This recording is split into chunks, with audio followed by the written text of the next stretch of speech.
Pass on the torch to your fellow man. We must hold on if we can. Pass on the torch to your fellow man. We must hold on if we can.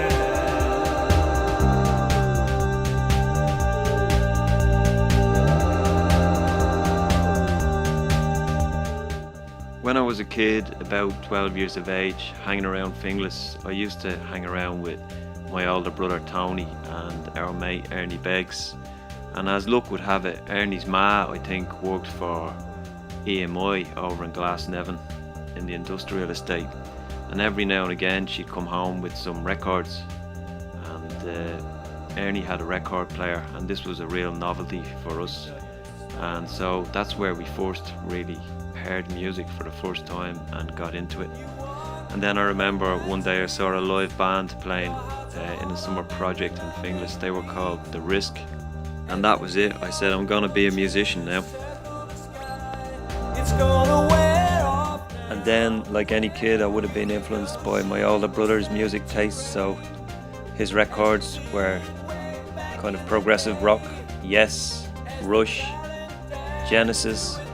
And then my uncles would influence me with their music tastes, so I'd hear all the 70s singer-songwriters like Paul Simon, Jackson Browne, and then bands like Steely Dan. Ro Hackett done the cover art, and he compiled the book, and he done all the design work.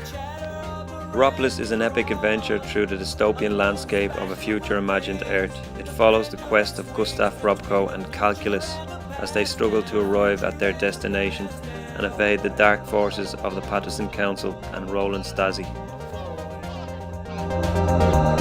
That's a little bit on the back of the book that kind of describes what the story is about. It's a concept album, and it would be influenced by bands like Genesis and Yes and all those progressive rock bands that went around in the 60s and the 70s.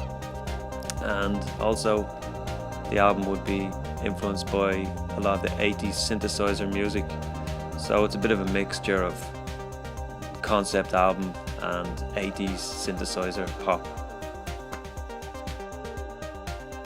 There are three sides to the book. There is first the story of Gustav Robko and Calculus and their struggle to escape from the city of Cygnus X7. It's like a science fiction type story. Then there's a part of the book which is like a Rock Family Trees account of the local music scene in Dublin, as I remember it. And then there's another part of the book which goes behind the scenes in the writing of the songs and how the lyrics were arrived at. I'm also a big Beach Boys fan, and I've attempted to incorporate that influence into the record as well. I say attempted because no one could ever match the Beach Boys vocally. They were a phenomenal vocal group, but I did try and do my own harmonies, and I'm experimenting with sampling my voice and reversing my vocals and stuff like that. The Beach Boys didn't have any of the technology we have today, so it even makes it more remarkable when you listen to the likes of Pet Sounds and records like that. But there is a lot of vocals on the record as well, and as well as the electronic and synthesizer stuff. But it was really fun to incorporate the human element as well.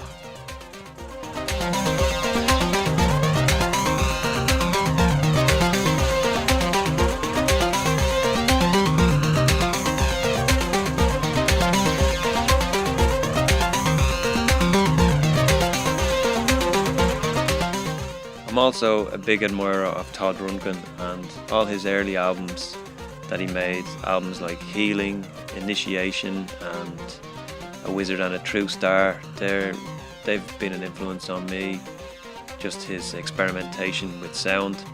Also, people forget that Todd Rundgren was one of the early pioneers of internet and multimedia, so he was kind of a forerunner to modern technology that we have today.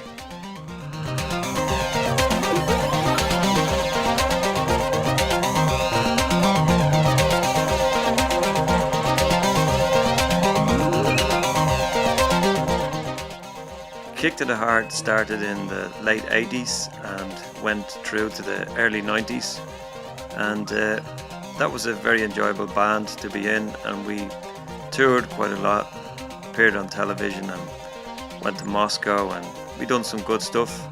When that band was over, we formed the Marigolds, and likewise it was a good experience, and we played all around everywhere we could. And the difference between the Marigolds and the earlier band was we started to put out records.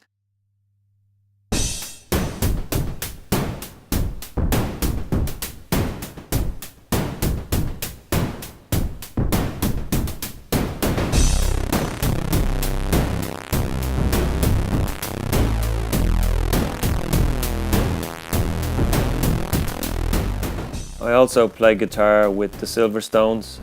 We put out a record called Forget Forever, and we've just finished recording our second record, and that's coming out soon as well.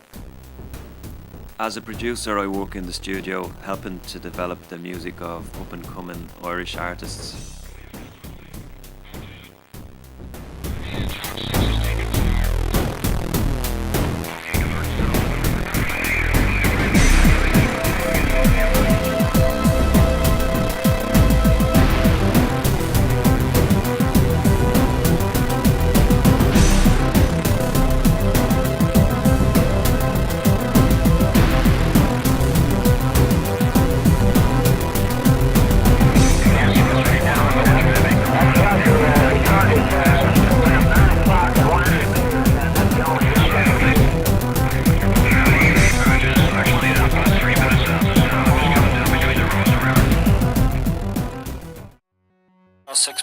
FM in stereo, and in the studio, if you just join us, we have Paul Woodward, one of our own.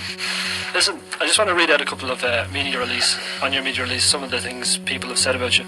A band capable of producing stone gold pop classics, Hot Press, blooming deadly dub pop, Evening Herald. The Marigolds are well worth checking out if classic guitar pop is your thing. Teenage Scene is the most outstanding track here. We'll actually be playing that later on. The lyric is a neat dissection of teenage life written by someone who obviously knows what he's talking about.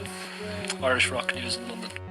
Larry now, and I'm back in the swing of things, and as I think I promised the last time I was here, possibly or possibly not, I have Paul Woodward in the studio. A gentleman called Paul Woodward.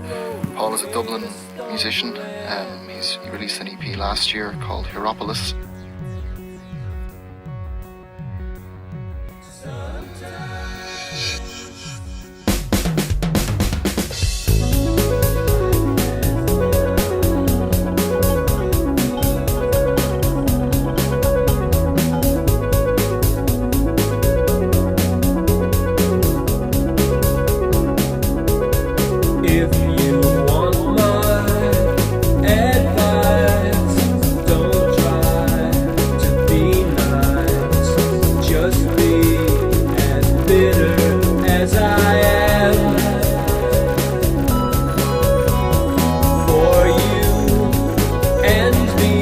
The Synergy video was made in the woods at the back of my house, and it was done on my iPhone, and I brought it to a professional video editor, John O'Lafferty, and he finished it for me.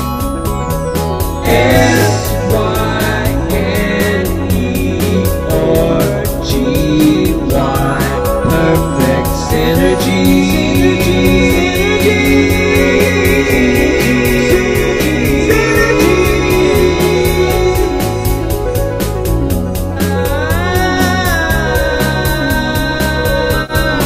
If you want time, grab time, pick the pocket of sunlight.